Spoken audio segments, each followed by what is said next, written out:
भाभी, आज हम वैसे खाना खा रहे हैं जैसे आप मेरे पापा को खिलाती हैं। मोहन जी के 2 बेटे थे। दोनों बेटे बाप का बहुत ख्याल रखते। मोहन जी की पत्नी बहुत पहले ही इस दुनिया से चल बसी थी। मोहन जी ने बच्चों की देखभाल बहुत अच्छे से की थी। राघव और मोहन बाप का बहुत ख्याल रखते थे। राघव की शादी हो गई थी। राघव की पत्नी रश्मि बहुत ही चालाक किस्म की औरत थी। जब तक राघव और रोहन घर पे होते उसका मिजाज बहुत अच्छा होता, लेकिन उनके ऑफिस जाते ही एकदम गिरगिट की तरह रंग बदल लेती। आज जब दोनों बेटे ऑफिस के लिए जल्दी में निकलते हैं तो मोहन जी ने आज हिचकिचाते हुए टोक लिया। हाँ पापा, बोलिए, कुछ चाहिए क्या? रोहन रुक गया और राघव निकल गया। वो मेरे जूते थोड़े फट गए हैं।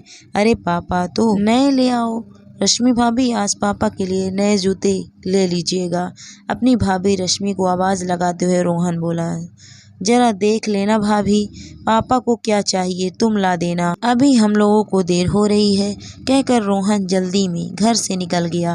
राघव और रोहन के घर से निकलते ही रश्मि ने कड़ी नज़रों से अपने ससुर की तरफ देखा। आपको इतना भी नहीं पता कि घर से बाहर जाते हुए किसी को टोकना नहीं चाहिए? क्या हो गया है आपके जूतों को? सारा दिन तो घर में पड़े रहते हैं, फिर भी नए जूते चाहिए। दोनों बेटे बेचारे सारा दिन अपने सर खपाते रहते हैं और इधर इनकी फिजूल खर्ची खत्म ही नहीं होती। मोहन जी बिल्कुल छोटे बच्चे की तरह अपनी बहू की डांट खाकर भी चुप रह गए।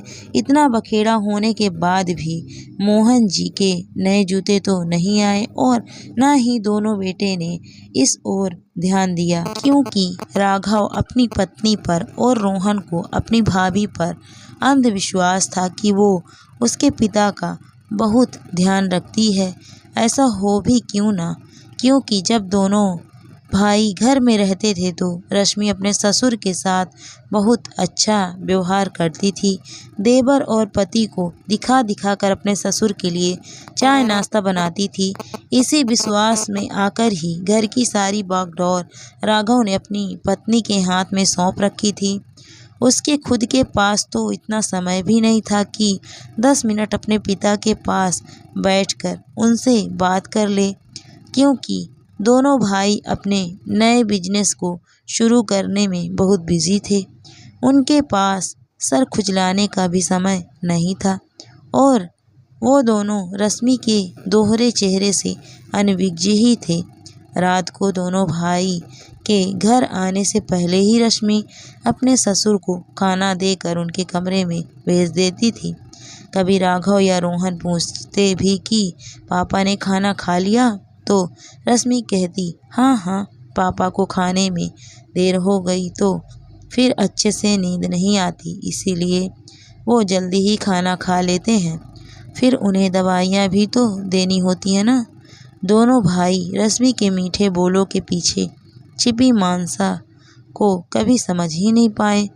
वो खुश होते, चलो कोई तो है जो पापा का इतना ख्याल रखता है, क्योंकि इन दिनों में वो लोग इतना बिजी हैं कि ध्यान ही नहीं दे पा रहे थे। एक दिन राघव और रोहन को किसी क्लाइंट से मिलना था तो राघव को जल्दी छुट्टी मिल गई। उसने सोचा चलो आज रश्मि और पापा को सरप्राइज़ देता हूँ। रोहन ने कहा भाई आज उन्हें लेकर कहीं बाहर घुमाने चलते हैं, बहुत दिन हो गए पापा के पास समय नहीं गुजारा। दोनों भाई घर आ गए। राघव गाड़ी पार्क करने लगा। रोहन जैसे ही घर के पास आया, भाभी की तेज आवाज़ सुनकर उसके पैर ठिठक गए। रश्मि जोर जोर से चिल्ला रही थी, आपको कुछ सुनाई नहीं देता क्या? जो बना है जल्दी से खा लो। बेटों के आगे ज़्यादा नौटंकी दिखाने की ज़रूरत नहीं है। कभी रोटी कड़ी है तो कभी सब्जी में मिर्च है। ये कोई होटल नहीं है, घर है। खाना बनाने में मेहनत लगती है। पीछे से राघव भी आ गया। रश्मि के बोल सुनकर दोनों भाई को बहुत गुस्सा आ रहा था, लेकिन उन्होंने उस वक्त अपने गुस्से को पी लिया। खिड़की से अंदर झांक कर देखा, मोहन जी की प्लेट में 2 सूखी रोटी और एक कटोरी में सब्जी रखी थी। मोहन जी बार बार अपनी आंखें पोंछ रहे थे। शायद उन्हें मिर्च लग रही थी, जिस कारण उन्होंने रश्मि से कह दिया कि सब्जी में बहुत मिर्च है। ये देख दोनों भाई की आंख में आंसू आ गए। उनको तो विश्वास था कि रश्मि उनके पापा का बहुत अच्छे से ख्याल रखती है, लेकिन यहाँ तो कुछ और ही है। थोड़ी देर बाहर ही टहलने के बाद राघव रोहन घर वापस आए। देखा तो पापा अपनी थाली उठाकर रसोई में रख रहे थे। अचानक से दोनों को देखकर रश्मि सकपका गई। अरे, आज दोनों इतनी जल्दी आ गए हो? वो ऑफिस में कुछ ज़्यादा काम नहीं था तो आ गया। बहुत भूख लगी है, जल्दी से खाना ला दो। राघव ने पूछा। पापा, आपने खाना खा लिया? अपने पिता की ओर देखते हुए पूछा। मोहन जी का मुंह थोड़ी देर पहले बहू की झिड़की सुनकर उतरा हुआ था। वो कुछ बोलते उससे पहले ही रश्मि बोल पड़ी।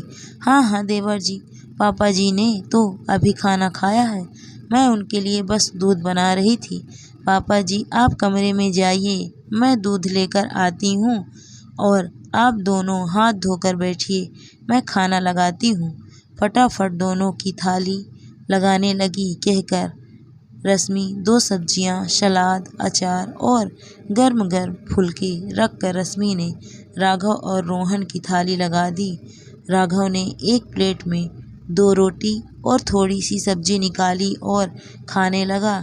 रश्मि अचकचाते हुए बोली, ये आप कैसे खाना खा रहे हैं? और देवर जी, आप क्या सोच रहे हैं? आप खाना नहीं खा रहे हैं? इतना कुछ बनाया है तो अच्छे से खाते क्यों नहीं? हम दोनों भाई तो देख रहे थे कि पापा रोज कैसा खाना खाते हैं, जो तुम उन्हें हमारे आने से पहले बड़े प्यार से खिला रही थी। राघव की बात सुनकर रश्मि को काटो तो खून नहीं। जी, वो रश्मि हकलाने लगी। राघव लाल आंखों से रश्मि की ओर देख रहा था। रोहन बोला, भाभी, हमने आप पर विश्वास किया और आप मेरे पापा के साथ ऐसा व्यवहार करती हो। अरे, आज हम दोनों जो कुछ भी हैं उन्हीं की बदौलत हैं।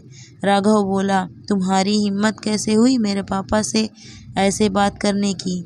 मैं तुम्हें पापा के सामने बेइज्जत नहीं करना चाहता, इसीलिए तुम्हें समझा रहा हूँ। आज के बाद पापा रोज हम लोगों के साथ खाना खाएंगे। दरअसल गलती तो हम भाइयों की ही है, जो हमने अपने पापा को थोड़ा सा समय भी नहीं दे पाए। रश्मि डर से कांप रही थी, क्योंकि आज उसका दोहरा चेहरा उसके पति और देवर के सामने आ चुका था। दोनों भाई उसी समय अपने पापा के कमरे में गए। उनका हाथ अपने हाथों में लेकर बोले, पापा, आप हमें माफ़ कर दीजिए। हम आपकी तकलीफ़ समझ नहीं पाए, लेकिन आज के बाद आपको शिकायत का मौका नहीं देंगे। आपको किसी भी चीज़ की ज़रूरत हो या कोई भी तकलीफ़ हो तो हमें बेझिझक कहिएगा। और हाँ, आज के बाद बाप बेटा एक साथ खाना खाएंगे। मोहन जी की भीगी पलकों से अपने बेटों के सर पर हाथ फेर रहे थे। रश्मि अपनी गर्दन झुकाए अपनी करनी पर पछता रही थी और सोच रही थी कि कैसे अपने पति और देवर की नज़रों में वो फिर से उठ पाएगी। वो इतना कैसे गिर गई? क्या उनकी जगह मेरे पिता होते तो वो भी ऐसे ही करती? रश्मि ने भी ससुर से माफ़ी मांगी, लेकिन राघव और रोहन ने दोबारा रश्मि के भरोसे अपने पिता को नहीं छोड़ा। अब वो समय निकालकर खुद अपने पिता का ध्यान रखते थे, क्योंकि एक बार भरोसा टूट गया था। अब दोबारा वो ऐसा नहीं करना चाहते थे। मोहन जी को अब हर समय ताज़ा खाना मिलता था। बेटे भी बहुत ख्याल रखते थे अपने पिता का। मोहन जी अब बहुत खुश रहते थे। ऊपर वाले का शुक्रिया अदा करते कि उनको इतने प्यारे 2 अनमोल रतन दिए हैं। दोस्तों, इस कहानी से आपको क्या सीख मिलती है? कमेंट करके ज़रूर बताइए। कहानी अच्छी लगी तो वीडियो को लाइक शेयर करें। अगर आप मेरे चैनल पर नए हैं तो प्लीज़ मेरे चैनल को सब्सक्राइब भी करें। Thank you for watching my video.